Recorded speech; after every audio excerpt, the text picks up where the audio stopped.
The sun vanished in the year 536. It was not a passing eclipse, nor a brief storm. For 18 agonizing months, an eerie, unnatural shroud enveloped the skies over Europe, Asia, and the Middle East.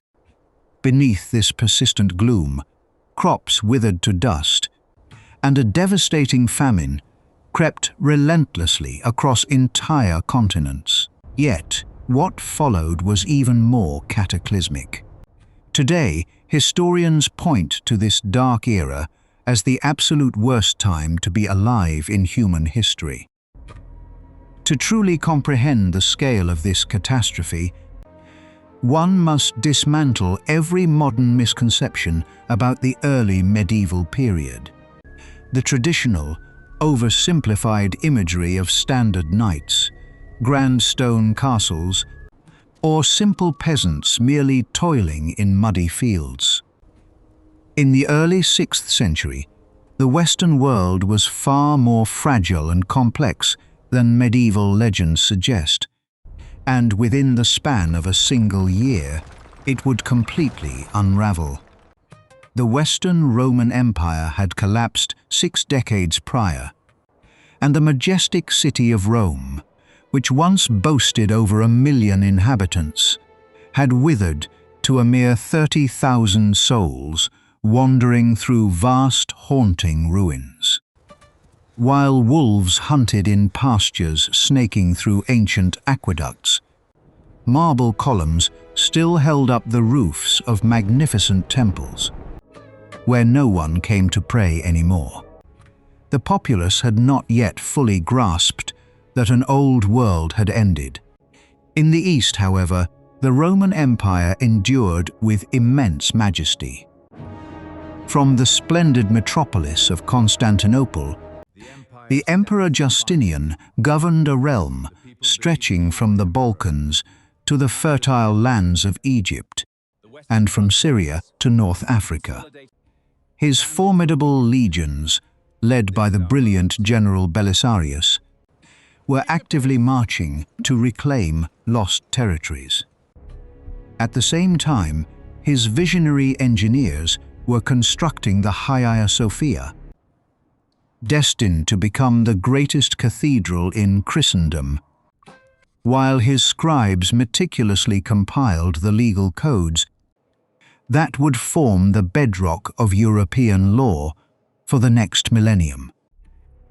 Justinian genuinely believed he was restoring the empire to its rightful glory, confident that Rome would rise again, unified and magnificent under his scepter. He remained entirely oblivious to the impending doom. Meanwhile, Northern Europe presented a radically different landscape. Endless, dense forests stretched unbroken from the windswept coasts of Britain to the distant rivers of Central Asia. Within these wild woodlands lived various tribes whom the Romans had once labeled as barbarians: the Franks, the Goths, the Saxons, the Lombards, and the Slavs. While some of these groups had managed to establish fledgling kingdoms upon the remnants of the old empire, others still resided in traditional wooden longhouses, clustering around hearth fires to recite the ancient deeds of their ancestral deities. Their daily existence was undeniably rigorous, yet they were not impoverished in the manner modern people often assume. A typical farmer in 6th century Gaul, Britain, or the Rhineland managed a small family homestead. He tended to his livestock, pigs, a few chickens, perhaps a solitary cow, and cultivated staple crops like wheat, barley, or rye. During a favorable season, the land yielded enough to nourish his children, brew a modest supply of ale, pay tribute to his local lord, and offer a tithe to the church. His worldly possessions were practical: an iron axe, a sturdy wooden plough, and a few clay vessels, while his wife wove coarse fabric from wool she had spun by hand. His children played contentedly with bone dice and simple toys carved from wood. It was an insular, quiet life, but it was a sustainable one. Then, the spring of 536 arrived. The first individuals to document the anomaly were the contemporary chroniclers, whose sole duty was to record the major events of their era. In the heart of Constantinople, a prominent Roman official named Procopius observed the sky with growing dread, preserving his observations for future generations. He noted that the sun cast its light without any true radiance, resembling the moon throughout the entire year, appearing trapped in a perpetual eclipse as its beams lost their warmth and clarity. Consider the sheer psychological horror of such an event. Imagine waking up morning after morning to find the sun utterly transformed. It remains visible in the heavens, yet it fails to provide warmth or cast distinct shadows. It hangs there, pale and sickly, like a dull coin corroded by the rain. Days blur into weeks, and weeks into months, but the oppressive sky never changes. In Italy, a senator named Cassiodorus wrote an anxious letter to his fellow aristocrats, attempting to rationalize the bizarre phenomenon. He expressed marvel and terror at the fact that human bodies cast no shadows even at noon, noting that the sun's rays had turned a sickly bluish hue. He lamented a summer completely devoid of heat, where tender crops were frozen by harsh northern gales, and the heavens obstinately denied rain to the parched earth. On the other side of the known world, the crisis was mirrored with equal severity. In Ireland, lonely monks in isolated stone monasteries kept meticulous records of the changing seasons. Their brief chronicle entries for 536 are profoundly tragic, noting a total failure of bread that persisted continuously from 536 until 539. This signified 3 consecutive years of utterly barren harvests. Simultaneously, imperial scribes in China documented ominous yellow dust raining down from the skies like winter snow. This was not a localized weather anomaly or a singular bad season. A global environmental catastrophe had gripped the entire planet, leaving the bewildered people who endured it with absolutely no understanding of the cause. To comprehend the daily desperation, one must envision a Frankish farmer in the summer of 536, tending the fields in modern-day France. He had planted his crops in strict accordance with ancestral traditions, reading the skies for wind and rain, knowing the natural rhythms of the earth the way a musician understands a familiar melody. Suddenly, that ancient melody ceased. Though the sun rose predictably each morning, it offered no vital warmth. The wheat, which should have stood tall and golden under the midsummer sky, remained stunted, pale, and withered. Leaves failed to achieve their rich summer green, the songbirds fell silent, and the bees vanished from the barren blossoms. By July, morning frost still blanketed the cold ground, and by August the grim reality became undeniable. There would be no harvest. A family might possess a small reserve of grain from the previous year, perhaps enough to sustain them for a few months if rationed with extreme care through the winter. However, when the next planting season arrived, the heavens remained stubbornly dark. The newly sown seeds either refused to sprout or emerged as useless, deformed stalks. Soon the family storehouses were entirely empty.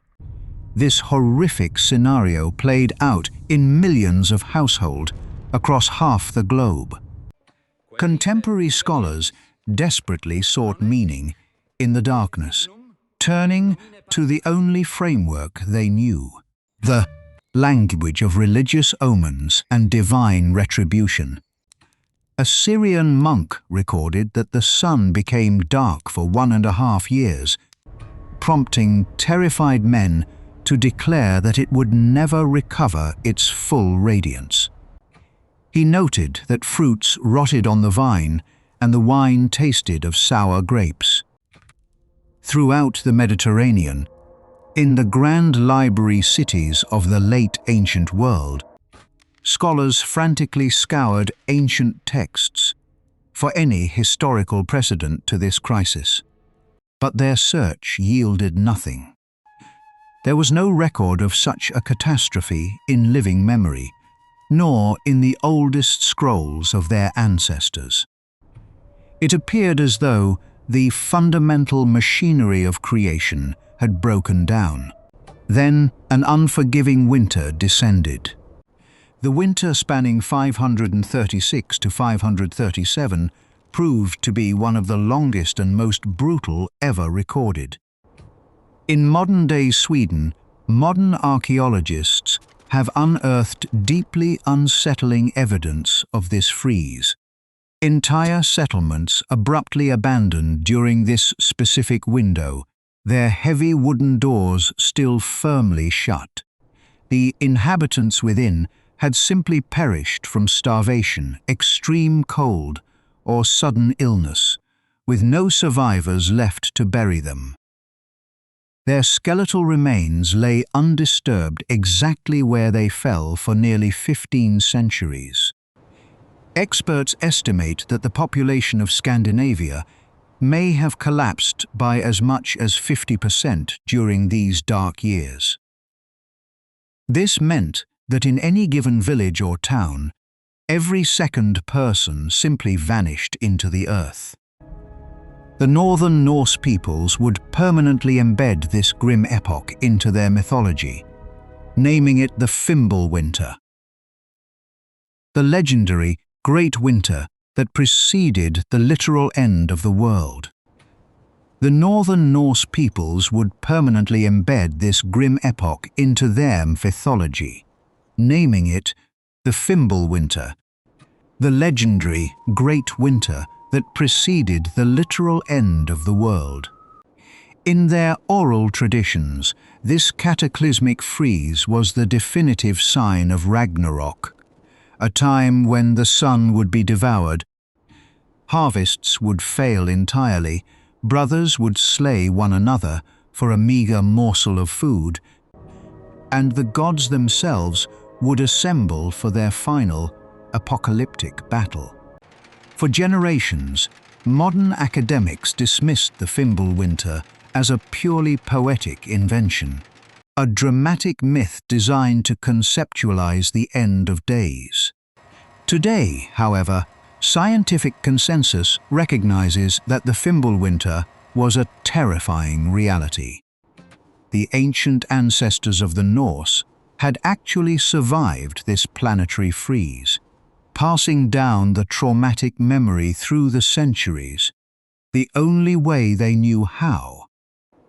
As an apocalyptic tale so horrific, it could only signal the death of the cosmos. Yet, this unrelenting cold was merely the opening act of the tragedy, for an even greater horror was waiting to emerge in the coming spring. The heavy, unyielding cold that set in after that dark year did not alleviate with the passing months. When the spring of 537 finally arrived, a desperate hope rippled through the broken communities of Europe.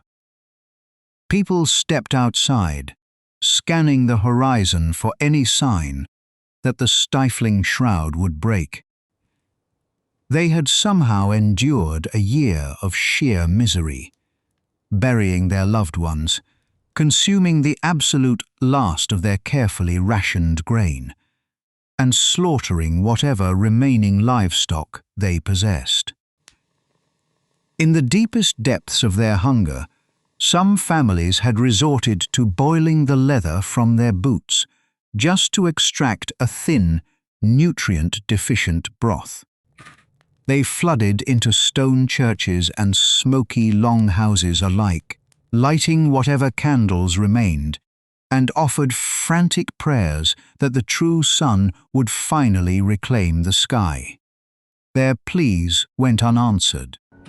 The thick, unnatural fog persisted, perhaps shifting in density, but stubbornly refusing to disperse. Contemporary chroniclers detailed another grim summer of failed crops, followed by a second consecutive autumn completely devoid of a harvest. In Ireland, the monastic scribes recorded the unfolding tragedy with stark simplicity, noting that the failure of bread had returned yet again. In China, the official imperial documents detailed a famine so severe and widespread that desperate populations resorted to unspeakable acts just to survive another day. Further west, across the lands of Mesopotamia, waves of starving refugees abandoned the withered countryside, packing into overcrowded cities in a desperate search for food supplies that simply did not exist. This marked the absolute first documented instance of a global famine in human history, and its most terrifying aspect was that the entire planet was left completely in the dark as to why it was happening. For nearly 15 centuries, the year 536 remained a profound, haunting historical mystery. Modern scholars would review the bizarre, apocalyptic accounts of a dimmed sun and ruined agricultural cycles, unsure of how to interpret the data. Some early academics theorized that the descriptions were merely grand exaggerations penned by medieval writers prone to dramatic, theological storytelling. Others suggested that perhaps a massive comet had grazed the Earth's atmosphere, or that an unprecedented forest fire had choked the sky with soot. It was not until the closing decades of the 20th century that the veil of mystery began to lift, and the answers came from a pristine, frozen wilderness that no one had thought to investigate. The polar ice caps. When researchers analyzed the deep layers corresponding precisely to the year 536, they discovered an extraordinary anomaly, a massive, unmistakable spike in sulfate particles. This was the definitive chemical signature of a colossal volcanic eruption, an explosion so violent that it propelled millions of tons of ash directly into the upper atmosphere, where global air currents carried it around the entire world. The culprit was indeed located in Iceland, erupting violently in the early months of 536. Somewhere across that bleak landscape of fire and ice, a massive volcanic rupture tore the earth open, blasting immense plumes of ash and sulfur dioxide gas straight into the stratosphere. The prevailing high-altitude winds systematically carried this suffocating veil eastward, casting a shadow over Europe, blanketry Asia, and stifling the Middle East. It blocked out the vital sunlight, triggered a sudden cooling effect across the entire northern hemisphere, and set off a catastrophic domino effect of agricultural failure, widespread starvation, and systemic death that would linger for years. As if this planetary trauma were not enough, the fragile global climate was shattered again when a second massive volcano erupted in 540, followed potentially by a third in 547. This represented three major volcanic events, occurring within a little over a single decade, rendering it the most volatile and destructive volcanic period the world had seen in 2 millennia. The agrarian populations of the 6th century remained completely oblivious to these geological mechanics. They possessed no advanced instrumentation, no microscopes, and no satellite data to comprehend the forces reshaping their world. To them, the prolonged blotting out of the sun could only be understood as an absolute act of God, the malicious work of demons, or the wrath of ancient, forgotten deities returning to reclaim the earth. They attempted to placate the heavens using the only means available to them. They fasted, prayed, and held solemn religious processions through the streets of their dying, silent cities. In Constantinople, Justinian ordered the immediate construction of new churches to curry divine favor. Meanwhile, in the remote villages of Gaul and Germania, terrified peasants slipped out into the dark forests at night to leave desperate offerings at old, forbidden pagan altars, covering all bases in a bid for survival. Across Christendom, apocalyptic preachers dominated pulpits, shouting warnings that the end of days had finally arrived. Then, in the year 541, a new horror materialized on the distant fringes of the Roman Empire, confirming the worst of the apocalyptic prophecies. A merchant vessel arrived at the bustling port city of Pelusium in Egypt, having traveled from East Africa, or perhaps even further down the ancient trade routes. The ship carried a standard cargo, but tucked away in its hold was a lethal payload unknown to anyone on board: infected rats.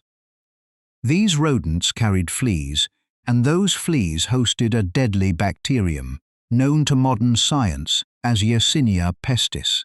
Today, we recognize this pathogen as the bubonic plague. The disease unleashed by that single ship would, within a matter of months, spread across the entire Mediterranean basin like wildfire, striking the imperial heart of Constantinople within a year. At the absolute peak of the outbreak, contemporary witnesses claimed that an astronomical 10,000 people were dying every single day within the capital, a city with an estimated population of 500,000. The historian Procopius, who had so carefully documented the fading of the sun, now penned one of the most terrifying, visceral eyewitness accounts in ancient literature. He described how the infection began with a sudden, deceptive fever, followed by the appearance of dark, painful swellings known as buboes across the victim's body. Some individuals fell into a deep, unbreakable coma, while others were driven into fits of violent delirium by intense hallucinations, running frantically through the crowded streets, screaming until they collapsed dead. The bodies accumulated far faster than surviving officials could manage to bury them. The emperor was forced to order the excavation of massive trenches outside the city walls, where corpses were stacked by the hundreds. Even the defensive towers of the city walls were packed to the brim with decomposing bodies and sealed shut because there was simply nowhere else to put them. Procopius wrote hauntingly of the suffocating stench that hung over the capital, and the eerie dead silence that settled over streets once vibrant with trade and human life. Ultimately, He detailed how he contracted the plague himself, managed to beat the incredible odds to survive, and could never again speak of those traumatic days without visible horror. This cataclysm marked the beginning of what historians now refer to as the Plague of Justinian. Over the course of the next 2 centuries, the disease would return in relentless, cyclical waves, claiming the lives of an estimated 30 to 50 million people across the vast expanses of Europe, Asia, and North Africa, fundamentally altering the trajectory of the ancient world. This devastating biological crisis had been set in motion, in no small part, by a sun that refused to shine. The environmental disruption of 536 did not merely end human lives, it systematically killed possibilities, erased potential futures, and dismantled the entire geopolitical world that might have been. Consider the grand Roman Empire that Justinian had been so agonizingly close to fully restoring. Imagine a unified Mediterranean world remaining securely under the governance of Constantinople, where the great libraries of Alexandria stood unburned. The philosophical schools of Athens continued their lineages of teaching, and the deep reservoir of classical knowledge was preserved completely intact, without interruption.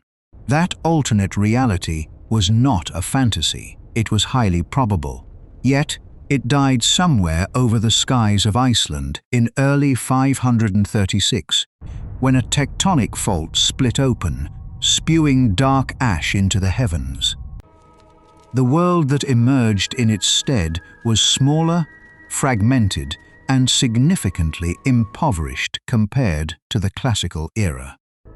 Great trade roads crumbled into disrepair, and ordinary literacy rates, which had been remarkably high under Roman rule, collapsed entirely. For several centuries across Western Europe, the flame of human learning flickered dangerously low. Yet, those small lights never went out entirely. In isolated stone monasteries from Ireland to Italy, dedicated monks spent their lives painstakingly copying ancient manuscripts. In tiny, vulnerable villages from Wales to Bulgaria, resilient peasants kept planting their traditional crops season after season. The essential skills endured, the ancient oral traditions survived, and human faith persisted through the darkness. Slowly, across generations, a new world began to coalesce on the fractured foundations of the old. The civilization that eventually stepped out from the long shadow of 536 was no longer the world of Rome. It was the birth of medieval Europe, the era of Charlemagne, of towering Gothic cathedrals, and eventually the catalyst for the Renaissance and the modern age. When we look back across 15 centuries at the individuals who endured 536, a profound sense of awe washes over us. They navigated an absolute nightmare without any of the modern frameworks we take for granted.